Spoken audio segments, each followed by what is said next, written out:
Magandang araw mga kaibigan. Bigyan natin ng reaction opinion itong post ni Derek Darrell Yap. Sabi niya, ang balak nilang 7 buwan na pagwasak sa pagkatao ni Inday Sara Duterte ay magsisimula na. Ngayong araw na ito.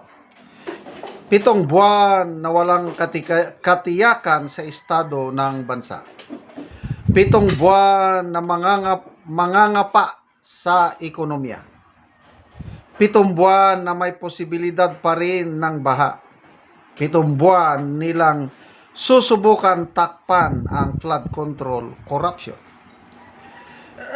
Umaasa sila kaya nilang ilibing ang multo ng kanilang pagkaganid sa kapangyarihan at pera sa loob ng 7 buwan. Hindi nila iniisip na mula 2023, sinubukan na nilang araw-araw na sirain si Inday. Ngunit lalo nilang pinatibay.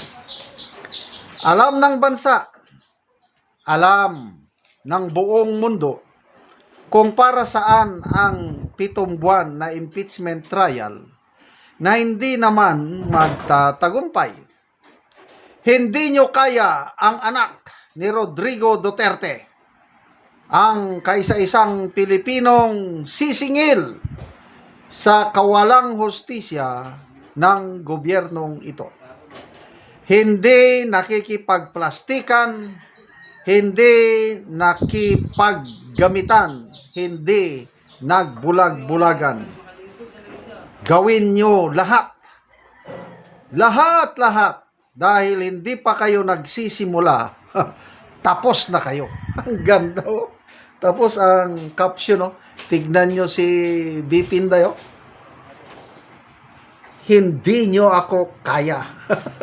Kung makapagsalita pa ang drawing nito, sasalita, hindi nyo ako kaya. Sige, gawin nyo ang lahat. But, may araw din kayo sa isang talumpati sa Jensan. Maasin Leyte ata ito. Maasin, not Leyte. Maasin General sa Sarangani. Basta Maasin. Sabi niya, kinakasuhan na nila ako. Lahat. Binubuhos na nila sa akin lahat ang kapangyarihan nila. Wala akong magawa. Dawat na lang ko nini. Sabi niya. So anong ginagawa ng administrasyon? Tanggapin na lang niya. Kailang mamaya, makabalos good ko nini. Yung patawa sa, I don't know, Tinagalog ba niya? Binisaya. Kabalos, good lang ko nini. Joke yung dating, kailang she means business. Sabi niya, kung mabasa ko pa yung mindset ni Bipinday ngayon, sige lang, gawin nyo ng lahat. Bilang ng araw ninyo. Pag upo ko, sige, makabalos good ko nini. Ano yung kasabihan? Lintik lang ang walang ganti. Ano yung lintik? Yung kidlat yun. Hindi mo kayang paghigantian ang kidlat. At saka nature yun eh. Pag gumalaw na ang nature, wala ka na talagang magagawa. Kaya lintik lang ang walang ganti. Sige! Impeachment trial, I agree dito eh. Merong isang political analyst, kalimutan ko na sino, si Mr. Lito Banayo ata, sabi niya itong impeachment trial is a distraction. Parang atensyon ng taong bayan mawala sa flood control issue.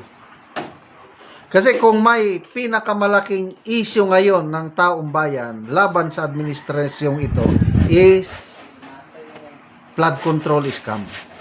Kaya nga doon sa Canada, yung mga galit na Pinoy doon na nanguyog kay Claire Castro, Ibalik ang pera ng bayan, yung flood control, inubos nyo na, di ba yun? Magnanakaw kayo, sinungaling. Ganon yung galit ng mga Pinoy sa Canada, yung nanguyog kay, nakasenter sa korupsyon, nakasenter sa flood control. At yan ang pilit nilang pinagtatakpan sa pamamagitan ng impeachment trial.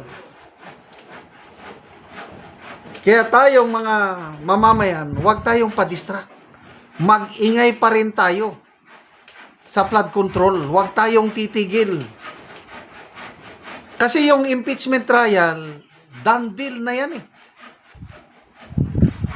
Kaya tama yung sabi ni Direk Daryl Yap, hindi pa kayo nagsisimula ay tapos na kayo. Talo na kayo. Yung impeachment trial, wala silang kapanapanalo. Alam nila yun.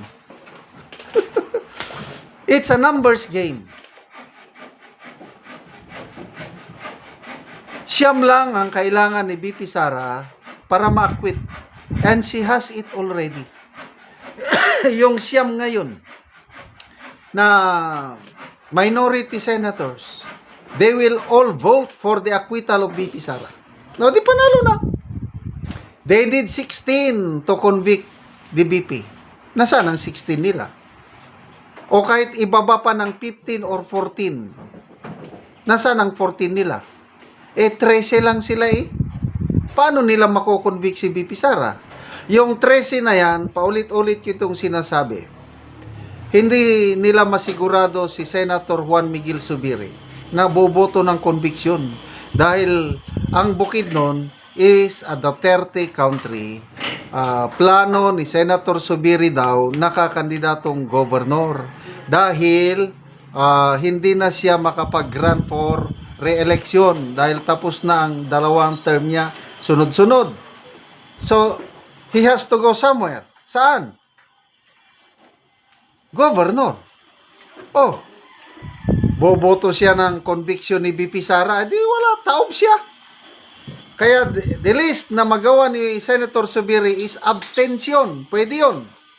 O, pag nag-abstain, di kulang na sila. 12 na lang.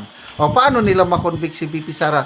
No way na makonvict nila si BP Sara. Kaya ito, 7 months of impeachment trial is to distract us from the real issue, yung flood control issue. Huwag po tayong paluloko sa kanila.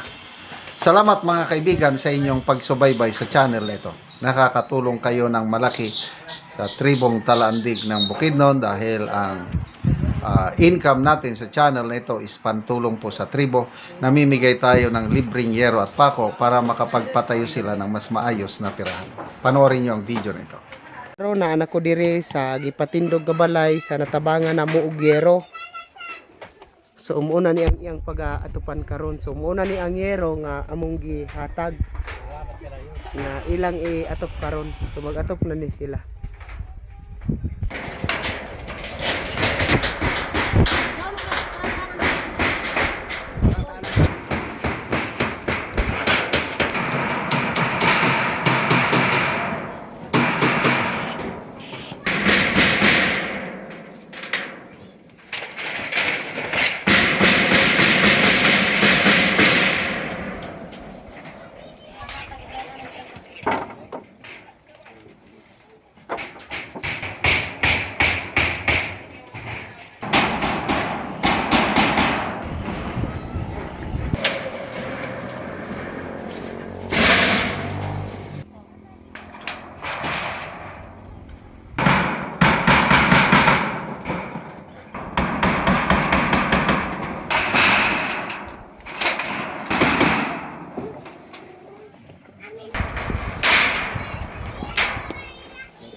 O karon humanagyod sa pag-atop ang ginatabang nga yero.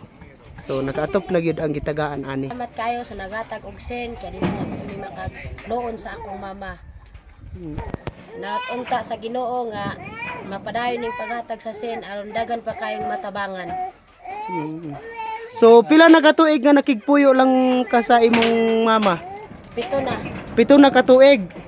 So karon pa mo nakabalay. Karon pa kay naay naghatag og yero. Oo, so pila ka buok imong anak? Duwa, So duha. Aya pa gid nakabalay. aya pa. Kay Mm. naay nagtabang nga Ginoo. So salamat kaayo.